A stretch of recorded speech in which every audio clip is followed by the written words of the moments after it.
TMC প্রাক্তন বর্তমান অঞ্চল সভাপতির দ্বন্দ্বে উত্তেজনা। পাথর প্রতিমা ব্লকের জি প্লটের ঘটনা। বর্তমান অঞ্চল সভাপতি কার্তিক মাইতিকে মারধর। কিন্তু কিসের দ্বন্দ্ব, কেনই উত্তেজনা? আপডেট নেব, কথা বলবো। আমাদের সঙ্গে রয়েছেন আমাদের প্রতিনিধি বিশ্বজিৎ হালদার। বিশ্বজিৎ, এই যে টিএমসির প্রাক্তন বর্তমান অঞ্চল সভাপতির যে দ্বন্দ্বে উত্তেজনা সৃষ্টি হয়েছে, কিসের দ্বন্দ্ব, কি নিয়ে সমস্যা?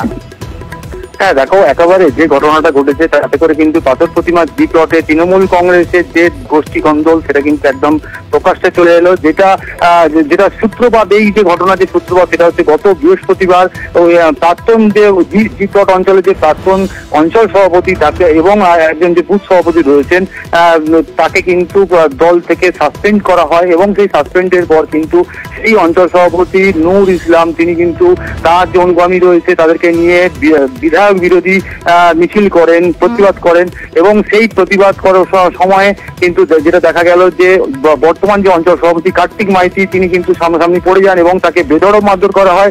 এই ঘটনার পরিপ্রেক্ষিতে কার্তিক মাইতি এবং দলের পক্ষ থেকে কিন্তু থানায় একটা এফআইআর দায়ের করা হয়েছে। এফআইআর পরিপ্রেক্ষিতে দুজনকে, যারা মারধর করেছিলেন দুজন তৃণমূল নেতাকে ইতিমধ্যে কিন্তু গোবর্ধনপুর কোস্টাল থানা গ্রেপ্তার করেছে এবং পুরো ঘটনায় কিন্তু ইতিমধ্যে চাঞ্চল্য ছড়িয়ে রয়েছে এবং বিধায়কের তরফ থেকে কিন্তু যেটা বলা হচ্ছে, বিধায়ক সমীর জানা যেটা বলেছেন যে এই যে নূর ইসলাম তিনি কিন্তু বারে বারে দল বিরোধী কথা বলছিলেন এবং সেই কারণে তাকে কিন্তু বহিষ্কার করা হয়েছে। পুরো ঘটনা সম্পূর্ণ কিন্তু এই মুহূর্তে চাঞ্চল্য ছড়িয়েছে এবং উত্তেজনা তৈরি হয়েছে ওই এলাকাতে। একেবারে ধন্যবাদ বিশ্বজিৎ।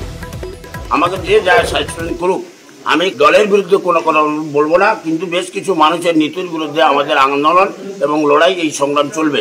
2008 সালে দল আমাকে জি প্লট তৃণমূল কংগ্রেসের দায়িত্ব দিয়েছিল। কতটুকু কি করেছি, কি ডেভেলপমেন্ট করেছি, কি গ্রাম পঞ্চায়েত কিংবা মানুষের, নিশ্চয়ই আগামী দিন মানুষ তার যোগ্য জবাব দেবে।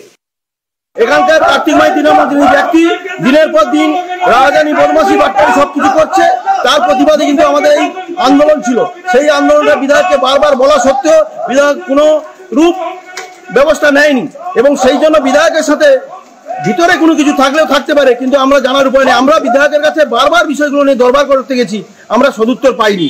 তার জন্য আমাদের এই আন্দোলন। বিধায়ক সাহেব না জেনে শুনে, কাউকে না প্রশ্ন করে, না কাউকে আহ্বান করে, ব্যক্তিগতভাবে কিছু মানুষের স্বার্থান্বেষী সুবিধার্থে আজকের এই পরিকল্পনা। আমাকে সাসপেন্ড করা হয়েছে। নিয়ম বহির্ভূত পদ্ধতিতে ভয় দেখিয়ে দলের মধ্যে তার নিজের আধিপত্য বিস্তারের জন্য চেষ্টা করে এসেছে। আমরা ব্লকের পক্ষ থেকে সবসময় তার প্রতিবাদ করে এসেছি। ও দলবিরোধী কাজ এর আগে অনেকবার করেছে এবং এবারের এই কোপটি নির্বাচনে যেভাবে করে বিশ্বাসঘাতকতা করেছে এবং সেটা আমার প্রেজেন্সে আমি নিজে দেখেছি, সেই জন্য ওকে সাসপেন্ড করে দেওয়া হয়। আমাদের শৃঙ্খলা রক্ষা কমিটির অবন্তী পট্টনায়ক সাসপেন্ড করে।